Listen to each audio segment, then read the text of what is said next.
আমাদের অ্যাসিডিটি বাড়ে কেন? আমাদের অ্যাসিডিটি, বুক জ্বালাপোড়া এবং গ্যাস বাড়ে কেন? কারণ স্টোমাকের কাজ হচ্ছে বা ডাইজেস্টিভ সিস্টেমের কাজ হচ্ছে হজম প্রক্রিয়াটা সম্পন্ন করা। এখন হজম প্রক্রিয়ার জন্য কিন্তু একটি ডাইজেস্টিভ এনজাইম দরকার। হঠাৎ করে যখন খাবারের চাপ পড়ে যায় তখন এই হজম প্রক্রিয়াটা ইমব্যালেন্সড হয়ে যায়, ফলশ্রুতিতে আমাদের গ্যাস বেড়ে যায়, বুক জ্বালাপোড়া বাড়ে, অ্যাসিডিটি বাড়ে।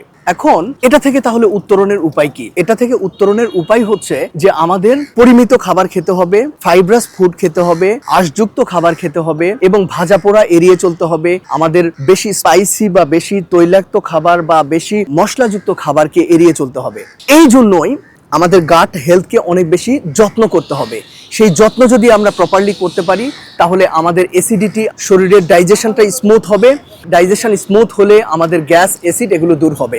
তার মানে গ্যাস এবং অ্যাসিড হওয়া মানে হচ্ছে কিন্তু বাহ্যিক একটা সিমটম মাত্র, কিন্তু এর রুট কজ হচ্ছে আমাদের গাট সিস্টেম। এই সিস্টেমের যত্নেই কিন্তু আমরা pharmacist formulated, BCSR lab tested এবং 100% ন্যাচারাল হার্ব বেসড প্রোডাক্ট হচ্ছে গ্যাস্ট্রোলিনা। এই গ্যাস্ট্রোলিনা প্রোডাক্ট হচ্ছে আপনার হজম প্রক্রিয়াকে ব্যালেন্স রাখতে সাহায্য করবে। হজম প্রক্রিয়া যদি ব্যালেন্সড হয় এবং হজম প্রক্রিয়াটা যদি ভালো থাকে তাহলে আলটিমেটলি আমাদের 7 ধরনের বেনিফিট আমরা পাই। নাম্বার 1, আমাদের অ্যাসিড এবং গ্যাস কমায়। আমাদের হজম প্রক্রিয়া ভালো হলে আমাদের হচ্ছে বডির হরমোন ব্যালেন্স হয়, তাহলে বডির ইমিউনিটি বা রোগ প্রতিরোধ ক্ষমতা বাড়ে, বডি ওয়েট কমে, টক্সিনগুলো এলিমিনেট হয়। সুতরাং আমরা হজম প্রক্রিয়াটা যদি সুন্দর করে রাখতে পারি, ব্যালেন্সড এবং হেলদি রাখতে পারি, তাহলে আলটিমেটলি এই বেনিফিটগুলো আমরা পেতে থাকবো ইনশাল্লাহ।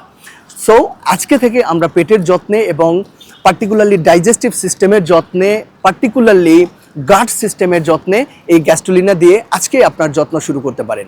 আমাদের চুলের যত্ন নেই, স্কিনের যত্ন নেই, এক্সটার্নাল অঙ্গের কিন্তু যত্ন নিতে যতটা বেশি এক্সাইটেড থাকি, যতটা বেশি অ্যাওয়ার্ড থাকি, যতটা বেশি আমরা সচেতন থাকি, ইন্টারনাল জিনিসগুলো নিয়ে এতটা অ্যাওয়ার্ড থাকি না।